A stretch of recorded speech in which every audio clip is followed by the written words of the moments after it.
Sa bisa ng warrant of arrest, timbog ang nakatalang top 6 most wanted person provincial level ng mga tauhan ng San Quintin Municipal Police Station dahil sa kaso nitong statutory rape sa Pangasinan.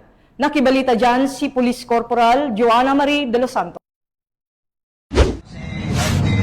Arestado ang lalaking ito na tinaguriang top 6 most wanted person provincial level sa kaso nitong statutory rape sa ikinasang manhunt operation ng San Quintin Municipal Police Station sa Barangay Carayacan, San Quintin, Pangasinan.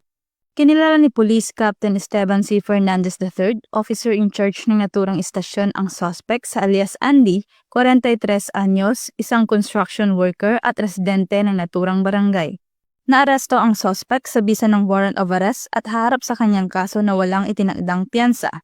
Matapos mahuli, agad na sinailalim ang suspect sa physical at medical examination sa Eastern Pangasinan District Hospital, Tayug, Pangasinan bago tuluyang dalhin sa kustudiya ng San Quintin MPS para sa tamang disposisyon.